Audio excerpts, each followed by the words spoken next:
What is Bitcoin and its relevance to the world financial system today? Today I'm going to give you the beginner's guide to Bitcoin. Stay tuned. How do I bring my faith to work? How do I tap into the power of God in my work-life call? Why am I going through this adversity? Is God mad at me? I'm Oz Hillman, and I've been helping leaders like you answer these questions and more for over 30 years. That's what this podcast is all about. Let's learn and grow together. Welcome to TGIF, Today God is First.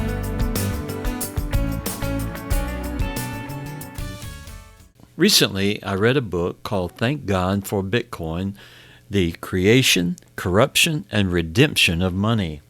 I found the book very interesting. It's written by several Christian authors, and the primary part of the book deals with the history of money and the corruption of money and how it corrupts systems and so forth. But in Chapter 8, it talks about Bitcoin, and it's one of the best chapters I've ever read on understanding what Bitcoin is and what it isn't. I'm going to share this portion of the book with you today, and maybe you don't know anything about Bitcoin, and this is going to be for you. It will give you the straight-up answers on why we should be looking at Bitcoin and its relevance to the financial systems in the world today. It's been said that you can judge the importance of an idea by the vehemence of its opposition. In the 11 years since its inception, Bitcoin has been called many things: a scam, a fad, Tulip Mania 2.0, the MySpace of money, the Model T of cryptocurrencies, libertarian idealism, magic, internet money, the biggest bubble in history. But in the context of the history of money, Bitcoin is a giant leap forward. Bitcoin is a form of money that is new in substance, security, and transparency. More importantly, Bitcoin is both a leap forward in the technology of money and a return to moral money.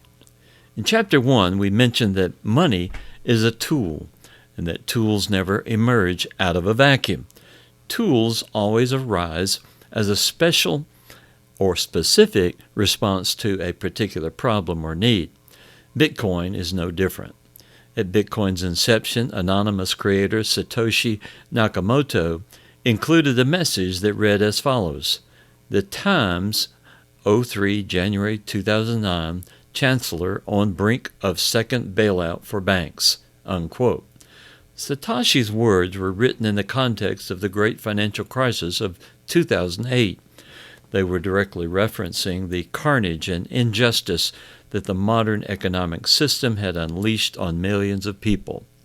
When the dust settled, $5 trillion worth of pension money, real estate value, bonds, 401ks, and savings went up in smoke. Several 100,000 hours of work disappeared in a few weeks. In the U.S. alone, millions lost their homes and millions lost their jobs.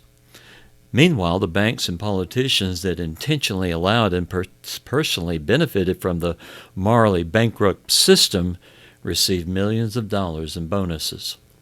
In the wake of 2008's economic destruction, Bitcoin is showing the world there is a better way. Bitcoin was created to redeem the good aspects of modern money while restoring money to its original goal, serving and helping mankind and not destroying it. The free market creation of money settled on gold as its optimal tool, but gold was ultimately corrupted by central banking. Bitcoin has a potential to serve as the redemption of money. Some have tried to downplay the significance of Satoshi's message, but when you look more closely at what Bitcoin does, then Satoshi's condemnation of the current monetary order becomes difficult to deny. In other words, getting rid of the corruption of the current monetary system was part of Bitcoin's design and purpose.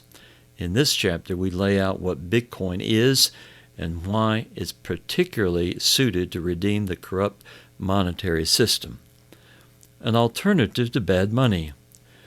Do you not know that when you present yourselves to someone as slaves for obedience, you are slaves of the one whom you obey, either of sin resulting in death or of obedience resulting in righteousness? Romans 6:16. We cannot understand Bitcoin's significance without understanding that our money is broken. It's much easier to grasp a thing's importance after understanding the need it fulfills. This is why many people remain uninterested in Bitcoin. They don't realize there's a problem to be fixed. The previous chapters focused on the problems of the current monetary order. We showed that the monetary systems we live under are at best naive and at worst based on lies and theft. As we've discussed throughout the book, bad money enables theft, corruption, laziness, and intemperate behavior. More importantly, bad money tempts us to worship money. If bad money is at the root of these problems, good money, or a money that incentivizes moral behavior, is what we should turn to.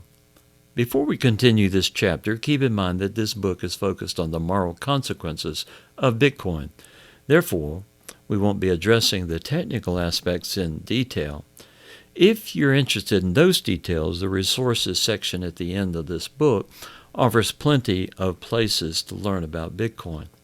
Note that learning about an entirely new monetary system is not a small undertaking and will require some time and effort to understand. For the rest of this chapter, we'll describe the properties of Bitcoin and their moral consequences. So what is Bitcoin? Bitcoin is money that is digital, decentralized, and scarce. Bitcoin is digital as opposed to physical, meaning it is native to computers. You won't find a physical Bitcoin. Bitcoin can be sent directly to someone else, much like handing an envelope of physical cash to a friend, except over the internet. Bitcoin is also decentralized. Bitcoin does not come from, nor is it controlled by a centralized source. This is because Bitcoin does not need a trusted authority to function. There is no bank or credit card company that acts as an intermediary. Bitcoin is built on 100% verification and 0% trust.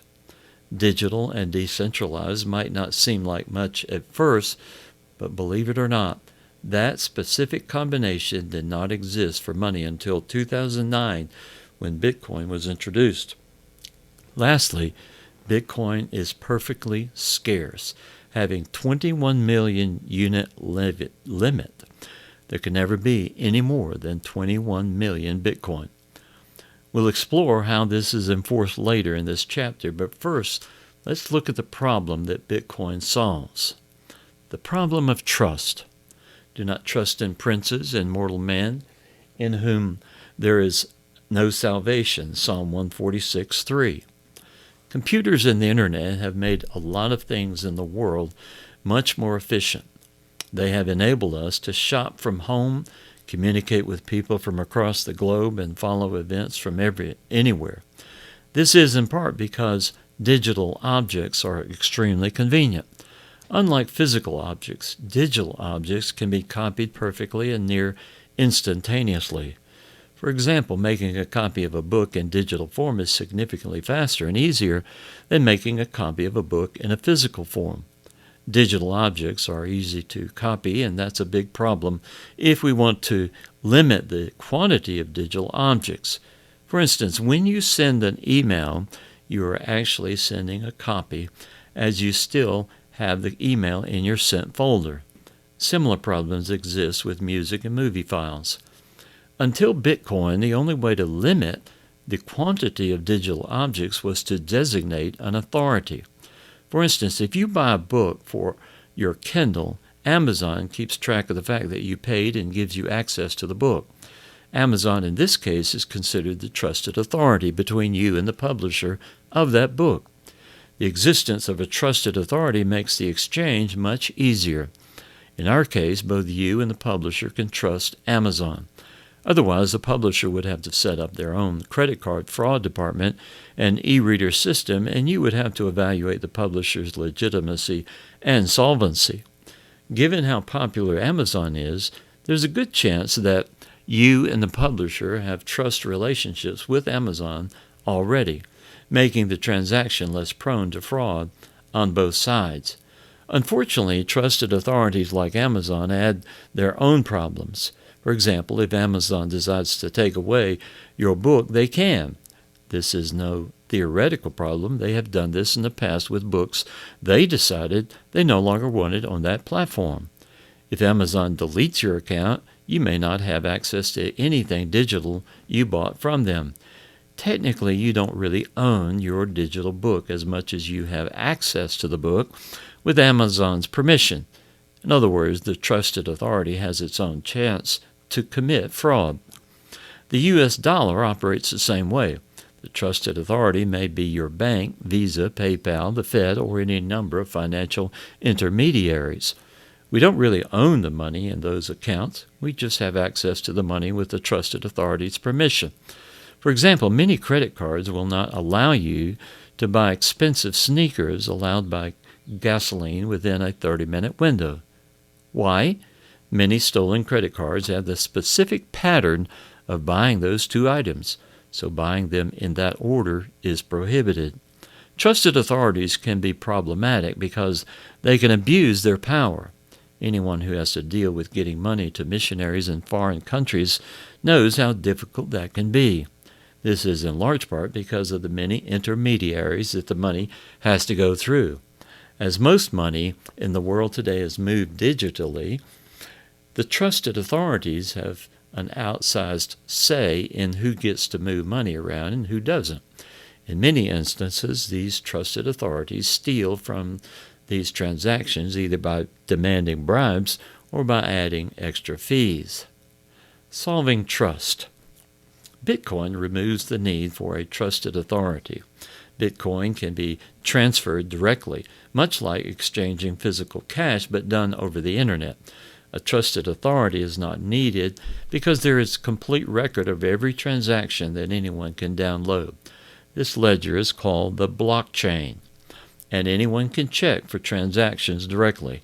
Using cryptography, any computer or cell phone can verify the legitimacy of any transaction.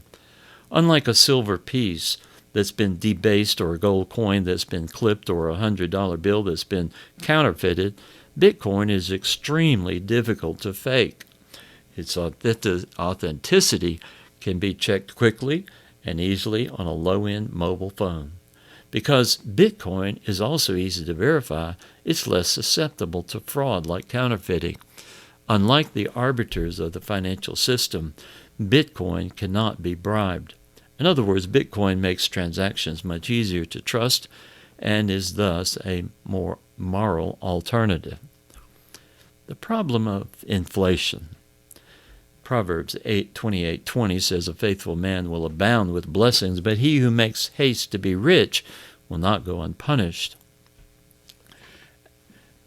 We covered in Chapter 3 that fiat money's main problem is that its supply can be inflated to oblivion.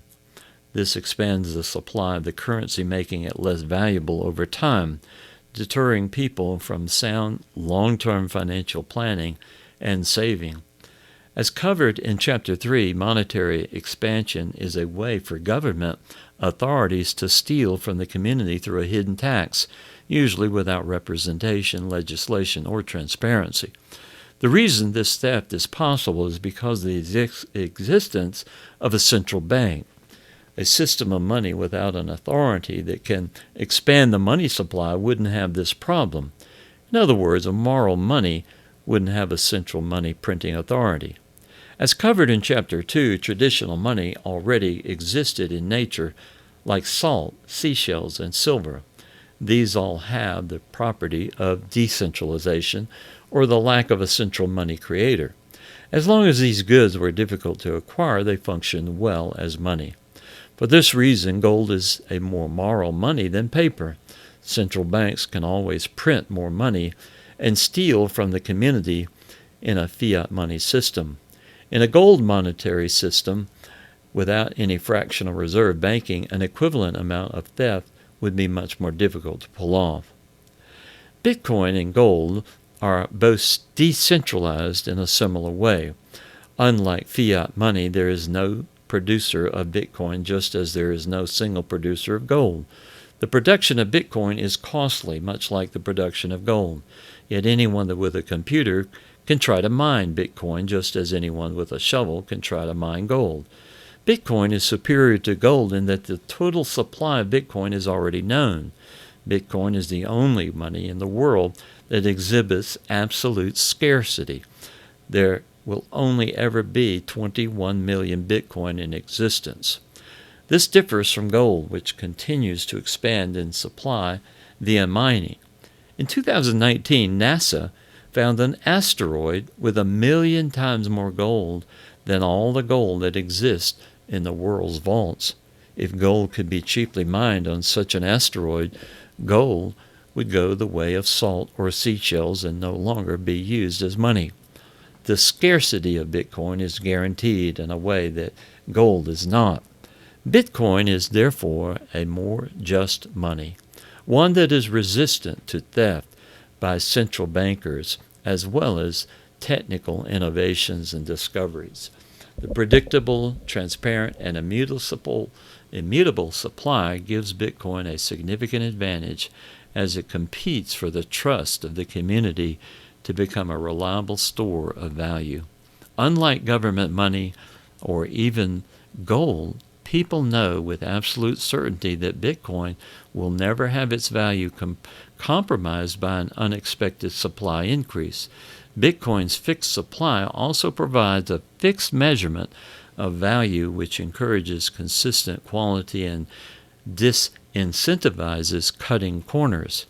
Put simply, Bitcoin is non-inflatable money in a world where wealth is continuously stolen by inflation.